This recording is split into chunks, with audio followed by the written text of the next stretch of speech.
सभी भक्तजनों को जय श्री कृष्ण। श्री सुखदेव जी कहते हैं, परीक्षित, कभी एक दूसरे पर बेल, जायफल या आंवले के फल हाथ में लेकर फेंकते, कभी एक दूसरे की आंख बंद करके छिप जाते और वह पीछे से ढूंढता। इस प्रकार आंख मिचौनी खेलते। कभी एक दूसरे को छूने के लिए बहुत दूर दूर तक दौड़ते रहते और कभी पशु पक्षियों की चेष्टाओं का अनुकरण करते रहते। कहीं मेंढकों की तरह फुदक फुदक कर चलते, तो कभी मुंह बना बना कर एक दूसरे की हंसी उड़ाते।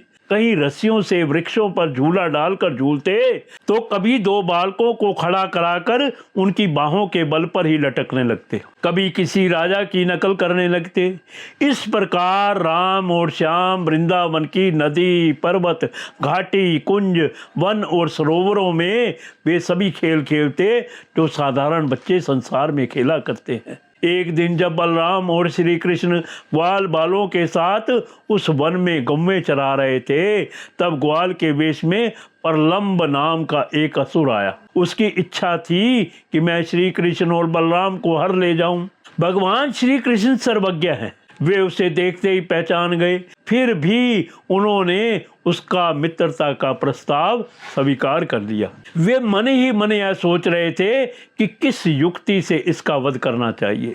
ग्वाल बालों में सबसे बड़े खिलाड़ी, खेलों के आचार्य श्री कृष्ण ही तो हैं। उन्होंने सब ग्वाल बालों को बुलाकर कहा, देखो मेरे प्यारे मित्रों, आज हम लोग अपने को उचित रीति से दो दलों में बांट लें और फिर आनंद से खेलें। उस खेल में ग्वाल बालों ने बलराम और श्री कृष्ण को नायक बनाया। कुछ श्री कृष्ण के साथी बन गए और कुछ बलराम के। फिर उन लोगों ने तरह तरह से ऐसे बहुत से खेल खेले जिनमें एक दल के लोग दूसरे दल के लोगों को अपनी पीठ पर चढ़ाकर एक निर्दिष्ट स्थान पर ले जाते थे। जीतने वाला दल चढ़ता था और हारने वाला दल ढोता था। इस प्रकार एक दूसरे की पीठ पर चढ़ते चढ़ाते श्री कृष्ण आदि ग्वाल बाल गौवें चराते हुए भांडीर नामक बट के पास पहुंच गए। परीक्षित, एक बाल बलराम जी के दल वाले श्री दामा, वृषभ आदि ग्वाल बालों ने खेल में बाजी मार ली। तब श्री कृष्ण आदि उन्हें अपनी पीठ पर चढ़ाकर ढोने लगे। हारे हुए श्री कृष्ण ने श्री दामा को अपनी पीठ पर चढ़ाया, भद्रसेन ने वृषभ को और प्रलंब ने बलराम जी को।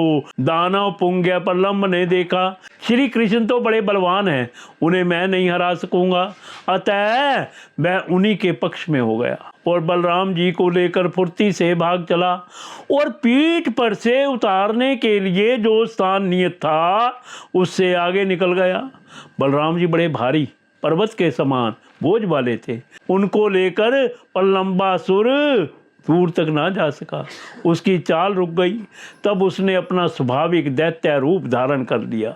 उसके काले शरीर पर सोने के गहने चमक रहे थे और गौर सुंदर बलराम जी को धारण करने के कारण उसकी ऐसी शोभा हो रही थी मानो बिजली से युक्त काला बादल चंद्रमा को धारण किए हुए दाढ़ हो। उसकी आंखें आग की तरह चमक रही थी और दाढ़ें भौहों तक पहुंची हुई बड़ी भयावनी थी। उसके लाल लाल बाल इस तरह बिखर रहे थे मानो आग की लपटें उठ रही हों। उसके हाथ और पांवों में कंडे, सिर पर मुकुट और कानों में कुंडल थे। उनकी कांति से वह बड़ा अद्भुत लग रहा था।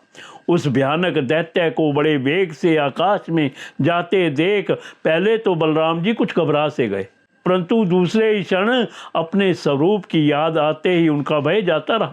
बलराम जी ने देखा कि जैसे चोर किसी का धन चुरा कर ले जाए, वैसे ही यह शत्रु मुझे चुराकर आकाश मार्ग से लिए जा रहा है। उस समय जैसे इंद्र ने पर्वतों पर वज्र चलाया था, जैसे ही उन्होंने क्रोध करके उसके सिर पर एक घुसा कसकर जमाया, घुसा लगना था कि उसका सिर चूर चूर हो गया।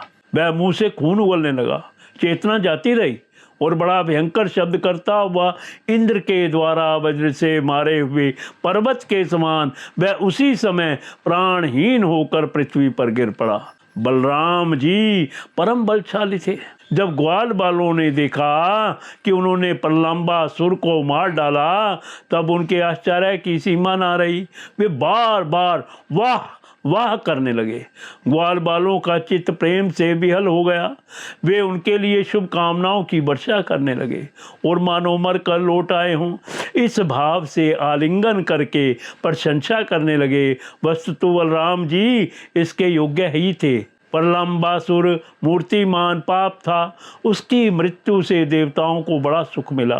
वे बलराम जी पर फूल बरसाने लगे और बहुत अच्छा किया, बहुत अच्छा किया इस प्रकार कहकर उनकी प्रशंसा करने लगे।